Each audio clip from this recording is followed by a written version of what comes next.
আমাদের সংস্কৃতি, আমাদের সংস্কার সর্বদা থাকবে আমাদের সাথে।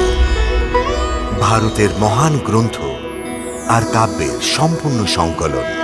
সাবস্ক্রাইব করুন তিলক। আমি কুন্তির পুত্রে গর্ভবতী হয়েছিলাম, কিন্তু আমার দুর্ভাগ্য, কি করি? আমার সন্তান 2 বছর আমার অবস্থান করে। ইতিমধ্যে দুর্যোধনের পূর্বে যুধিষ্ঠির জন্মগ্রহণ। হ্যাঁ, সত্য সত্যি কত বড় দুর্ভাগ্য। যখন ভাগ্যের লেখাই নেই, তখন তাকে চুপচাপ সহ্য করা উচিত।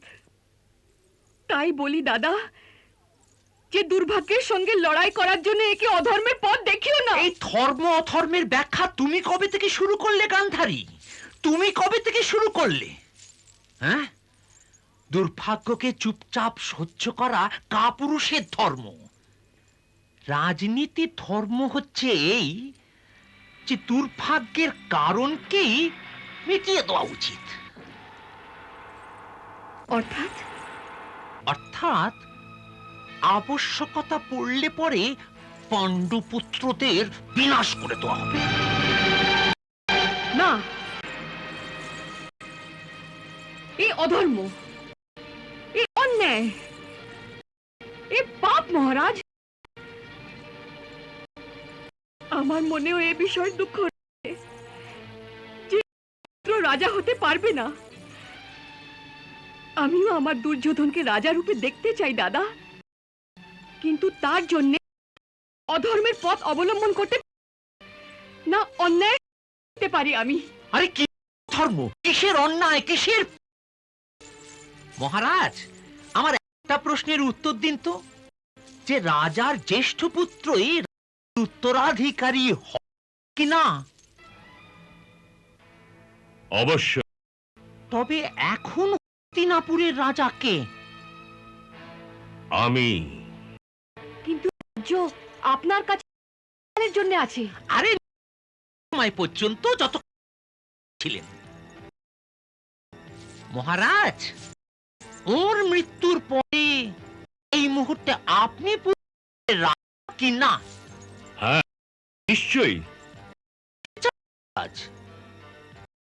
তো মানে যে রাজা, তারই পুত্র অধিকারী।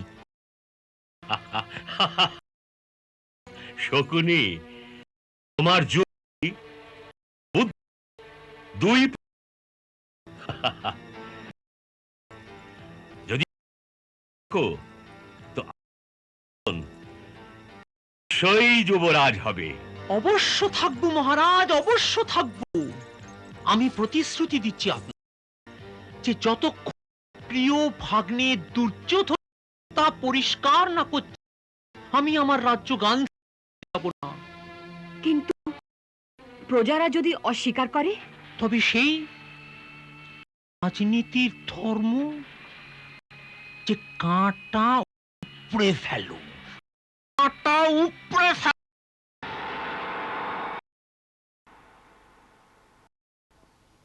আপনাকে শ্রীকৃষ্ণ স্বয়ং তার বাস্তবিক ভগবান রূপের দর্শন দিয়েছেন।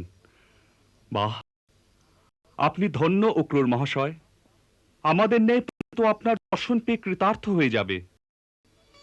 ইচ্ছা করছে আপনার অনুমতি আপনার চরণ ধুয়ে সেই চরণামৃত পান করি। এ আপনি কি বলছেন? এরা অন্যের চরণামৃত পান করে? তারা তো সকলে প্রভুর লীলার গুণ থাকে, তারা আনন্দ পায়। স্বয়ং এক মহান আত্মা একবার কৌরব বংশের সময় আপনার সম্বন্ধে শ্রীকৃষ্ণ আমায় বলেছিলেন যে যে মহা